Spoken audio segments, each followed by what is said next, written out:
बच्चों, मैं आज कक्षा 11 का वीडियो बनाना स्टार्ट कर रहा हूँ।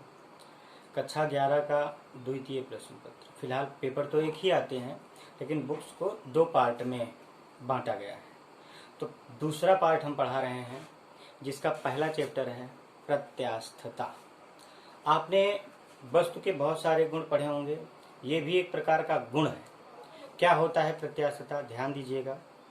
किसी वस्तु का वह गुण जब वस्तु पर बाह्य बल लगाने पर वस्तु का आकार बदल जाए, परंतु बाह्य बल हटा लेने से वस्तु पुनः मूल स्थिति को प्राप्त कर ले, तो इसे हम वस्तु के इस गुण को प्रत्यास्थता कहते हैं। वस्तु पर जो बल लगाया गया है उसे विरूपक बल कहते हैं। अच्छा, जैसे आप देखे होंगे, स्प्रिंग को खींचो, एक कंडीशन तक फैलती है और जब छोड़ दो तो उस कंडीशन में वो फिर मूल स्थिति को प्राप्त हो जाती है।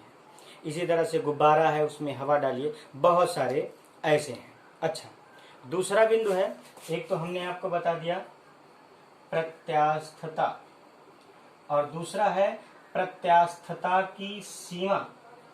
आपने देखा होगा, पहले एक पेन अभी भी आती है, उसमें एक स्प्रिंग लगी होती है, उसको कुछ कंडीशन तक फैला के छोड़ देते हैं तो वो मूल स्थिति को आती है। लेकिन अक्सर हम लोग बचपन में क्या करते थे कि उसको खींच लेते थे तो खींची ही रहती थी। किसी वस्तु में, ये हम प्रत्यास्थता की सीमा पर चर्चा कर रहे हैं, किसी वस्तु में जिस सीमा तक प्रत्यास्थता का गुण पाया जाता है, अर्थात बल लगाओ और उस वस्तु का आकार बदले और बल हटाओ, वस्तु फिर स्थिति पर मूल स्थिति को प्राप्त करे, वहां तक का तो प्रत्यास्थता हो गया। लेकिन कभी कभी बल लगा देने पर वस्तु परमानेंट फैल जाती है या मूल स्थिति को नहीं प्राप्त होती है, तो उसमें जो कंडीशन लगते हैं हम उसको हम प्रत्यास्थता की सीमा के अंतर्गत। तो प्रत्यास्थता की सीमा एक लाइन में बोलनी है क्या? किसी वस्तु में जिस सीमा तक प्रत्यास्थता का गुण पाया जाता है उसे हम प्रत्यास्थता की सीमा कहते हैं। इस चैप्टर का जो अगला बिंदु है वो है प्रतिबल, स्ट्रेस। प्रतिबल, ध्यान रहे, जो प्रतिबल होता है इसमें आपको दो चीजों पर बहुत ज्यादा ध्यान देना है। ये एक आंतरिक प्रतिक्रिया बल, ठीक है, ये एक आंतरिक प्रतिक्रिया बल है। किसी पृष्ठ के एकांक क्षेत्रफल पर, ध्यान दीजिएगा, बहुत आसानी से याद हो जाएगा।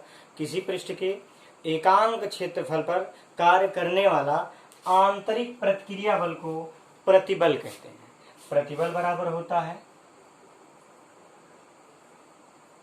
प्रतिबल बराबर होता है बल बटे क्षेत्रफल, आंतरिक प्रतिक्रिया बल कहते हैं। हाँ, इसका मात्रक, इसका जो मात्रक होता है बल का होता है न्यूटन, और क्षेत्रफल है तो मीटर स्क्वायर। हाँ बच्चों, आप फिजिक्स फर्स्ट में एक चैप्टर पढ़ेंगे विमीय विश्लेषण, जिसमें महत्वपूर्ण सूत्रों के साथ कई सूत्रों का आपको विमीय सूत्र निकालना होता है।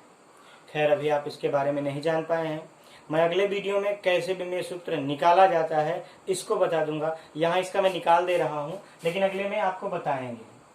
पुनः इसका हम जब विमीय सूत्र निकालेंगे, विमीय सूत्र, इसको आप ध्यान दे दीजिएगा, बाकी आपको अगले वीडियो में हम समझा देंगे। तो बल का होता है, विमीय सूत्र बल का होता है m/L(T)-2, और क्षेत्रफल का होता है L2।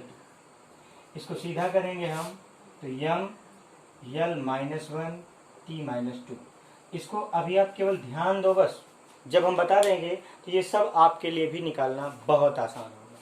तीसरा बिंदु आपका है प्रतिबल के प्रकार। तो बच्चों, प्रतिबल 3 प्रकार का होता है। नंबर 1 अनुदैर्ध्य प्रतिबल, नंबर 2 अभिलंब प्रतिबल, नंबर 3 अपरूपक प्रतिबल। हमें केवल नेमिनेशन करना है, अर्थात इसके बारे में जानना है, और गहराई से आप अपने टेक्स्ट बुक में पढ़ सकते हैं। प्रतिबल हो गया। प्रतिबल के बाद दूसरी अगला बिंदु जो आपकी है विकृति, स्ट्रेंथ। विकृति क्या है? किसी वस्तु में होने वाले भिन्नात्मक परिवर्तन को विकृति कहते हैं।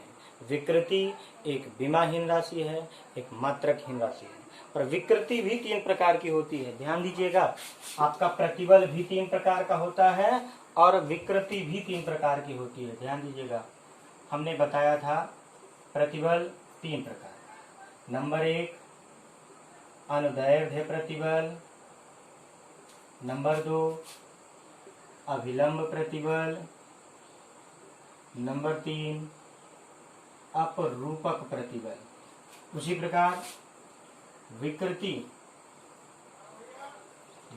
भी 3 प्रकार की होती है। नंबर 1 अनुदैर्ध्य विकृति, नंबर 2 आयतन विकृति, नंबर 3 अपरूपण विकृति। बच्चों इस चैप्टर में ये जो हमने बताया, इसके बाद एक बिंदु है, एक नियम है, हुक का नियम, हुक्स लॉ, हुक का नियम। हुक के नियम में आप ध्यान दीजिएगा, बहुत आसान है, नॉर्मल तरीके से आप पढ़िएगा। यही है हुक का नियम। प्रतिबल जो होता है वो विकृति के समानुपाती होता है, लेकिन इसके साथ आपको एक लाइन पूर्ववत बोलनी है, प्रत्यास्थता सीमा के भीतर। ठीक है, और ये लाइन अगले कई बिंदुओं पर ये कॉमन होगी कि प्रत्यास्थता सीमा के भीतर प्रतिबल सदैव विकृति के समानुपाती होता है। यही आपका हुक्स लॉ है, हुक का नियम है। अब आप ध्यान दीजिएगा, जब भी ये प्रोपोर्शनल हटता है, कोई न कोई नियतांक आता है। यहाँ पर कैपिटल ई नियतांक आया है, जहाँ ई एक नियतांक है। ध्यान दीजिएगा, जहाँ ई एक नियतांक है, जिसे क्या कहते हैं, जिसे कहते हैं प्रत्यास्थता गुणांक, जिसे क्या कहते हैं प्रत्यास्थता गुणांक। अब हम यहाँ से प्रत्यास्थता गुणांक कहते हैं, यहाँ से हम अगर निकालें, इसलिए प्रत्यास्थता गुणांक कैपिटल ई बराबर होगा तो प्रतिबल बटे विकृति।